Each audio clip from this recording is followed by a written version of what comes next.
Hello and welcome students, আশা করি তোমরা সকলেই খুব ভালো আছো। জ্ঞানজ্যোতি কোচিং সেন্টার পক্ষ থেকে তোমাদের সবাইকে আরো একবার স্বাগত।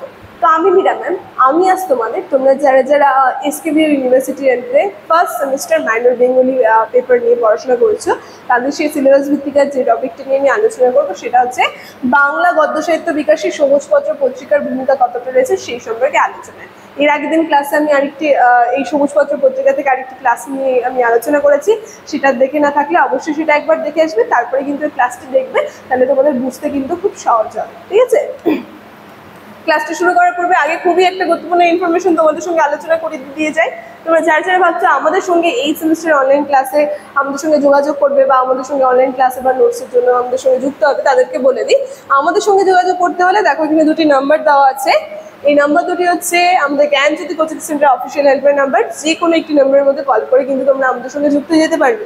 তার সঙ্গে তোমাদের এই সেমিস্টার কোর্স ফি কি আছে সেটা বলে দিচ্ছি। এসকেবি ব্র্যান্ডের যারা যারা পড়ছো ফার্স্ট সেমের কোর্স ফি দেখা যাচ্ছে 599। ঠিক আছে, যারা যারা ভাবছো আমাদের সঙ্গে যুক্ত হবে খুব তাড়াতাড়ি যে কোনো একটি নাম্বারের মধ্যে কল করে আমাদের সঙ্গে যুক্ত হয়েছে। তাহলে ক্লাসের আলোচনা আমি চলে যাচ্ছি। দেখো, বাংলা গদ্য সাহিত্য বিকাশে সবুজপত্র পত্রিকার ভূমিকা কতটা ছিল সেই সম্পর্কে কিন্তু আজকে ক্লাসে আমার আলোচনা। তারা কি বলছে, বাংলা সাহিত্যের নবযুগের সবুজপত্র প্রথম প্রকাশ যেটা হচ্ছে 1914 সালে, আর এর সম্পাদক কে ছিলেন? প্রমোদ চৌধুরী। খুব সুন্দর ব্যাকেটে কিন্তু বলে দিয়েছে শর্টে করে যে এর প্রকাশ সাল কত আর এর সম্পাদক কে ছিলেন। ঠিক আছে, আর এই পত্রিকা এক ঐতিহাসিক পত্রিকা হিসেবে কিন্তু উল্লেখযোগ্য। আমরা দেখব এটা একটা ঐতিহাসিক পত্রিকা হিসেবে কিন্তু উল্লেখযোগ্য। এটি মূলত বাংলা গদ্য সাহিত্যের বিকাশের ক্ষেত্রে বিশেষ ভূমিকা পালন করে। কি বলছে, বাংলা গদ্য সাহিত্য বিকাশের ক্ষেত্রে একটা বিশেষ ভূমিকা কিন্তু পালন করেছিল এই সবুজপত্র পত্রিকা, যেটা আমাদের ভুলে গেলে চলবে না। ঠিক আছে, প্রথম পয়েন্টে চলে যাই, তাহলে এরপর পয়েন্ট করে নিয়ে কিন্তু আমি আলোচনা করবো। ঠিক আছে, চলিত ভাষায় গদ্য প্রতিষ্ঠা প্রমোদ চৌধুরী প্রথমবার চলিত ভাষায় প্রবন্ধ রচনা করে সবুজপত্র পত্রিকা প্রকাশ করার মাধ্যমে। তো আমরা দেখব প্রথম পয়েন্টে চলে আসছে চলিত ভাষার গদ্য প্রতিষ্ঠা। এই পত্রিকার মাধ্যমে যে চলিত ভাষা প্রথম কিন্তু গদ্য সাহিত্যের মধ্যে প্রকাশ পায়, এবং কি বলেছে, এর ফলে গদ্য সাহিত্যের সহজ সাবলীল এবং পাঠকবাধক হয়ে কিন্তু ওঠে। মানে এর চলিত ভাষায় প্রকাশ হওয়ার ফলে গদ্য সাহিত্য আরো খুব সহজ হয়েছে, যা পাঠকরা কিন্তু খুব সহজেই পাঠ করতে পারে। ঠিক আছে, প্রথম পয়েন্টে কিন্তু এটা চলে আসছে। দ্বিতীয় পয়েন্টে কি বলছে দেখো, আধুনিক প্রবন্ধ সাহিত্য।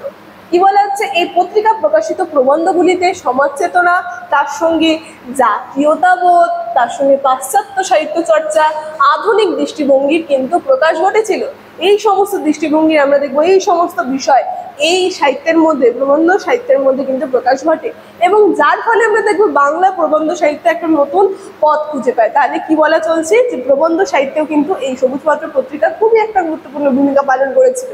পরের পয়েন্টে কি বলছে চলে আসি, বলা হচ্ছে নতুন গদ্যরীতি ও শৈলী। আলোচনা কি কি বিষয় বলছে দেখো, আলোচনা, সমালোচনা, ছোট্ট প্রবন্ধ, তার সঙ্গে কি রম্য রচনা। এই চারটা বিষয় বা সব ক্ষেত্রে আমরা দেখবো এই সবুজপত্র গদ্য কিন্তু স্বতন্ত্র ছিল, মানে সমস্ত বিষয় নিয়ে লেখার একটা স্বাতন্ত্রতা কিন্তু ছিল এই সবুজপত্র পত্রিকাটির মধ্যে।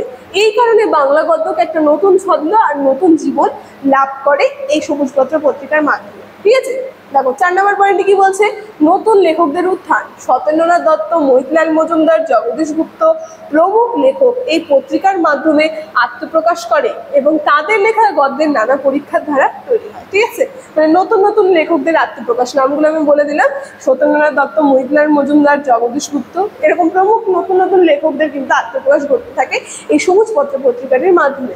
পরের পয়েন্টে কি বলছে দেখো, বলা হচ্ছে রবীন্দ্র প্রভাব থেকে মুক্তি, মানে সেই যে রবীন্দ্র প্রভাব যে চলছিল যে তৎকালীন সময়, তার থেকে মুক্তি। কি বলছে, গদ্য সাহিত্যে রবীন্দ্রনাথের প্রভাব থেকে আংশিক মুক্ত হয়ে নতুন ধারার আত্মপ্রকাশ ঘটে, যা আধুনিক গদ্যের বিকাশে সহায়ক হয়। ঠিক আছে, মানে একটা নতুন ধারা নিয়ে কিন্তু এই সবুজপত্র পত্রিকা এসেছিল, যার কারণে বাংলা গদ্য সাহিত্যে একটা আধুনিকতাকে প্রতিষ্ঠা হতে কিন্তু শুরু করলো। ঠিক আছে, সারসংক্ষেপে সবশেষে আমরা বলতে পারি যে সবুজপত্র পত্রিকা চলিত ভাষায় গদ্য প্রতিষ্ঠা, তার পাশাপাশি আধুনিক চিন্তাধারার বিকাশ ও নতুন সাহিত্যের উত্থানের মাধ্যমে বাংলা গদ্য সাহিত্যকে এক নতুন যুগে প্রবেশ করায়, যা একে তাই আমরা বাংলা গদ্য সাহিত্য বিকাশের ক্ষেত্রে এক অগ্রদূত পত্রিকা কিন্তু বলা যেতে পারে। ঠিক আছে, মানে বাংলা গদ্য সাহিত্য বিকাশের ক্ষেত্রে অগ্রগণী ভূমিকা কিন্তু পালন করেছিল এই সবুজ পত্র পত্রিকা। ঠিক আছে, আজ এই পত্রিকাটি নিয়ে আলোচনা আমার এতটুকুন ছিল। আলোচনাটি আমি এখানেই শেষ করছি। ইনফরমেশন নিয়ে ক্লাসের শুরুতে আলোচনা করেছি।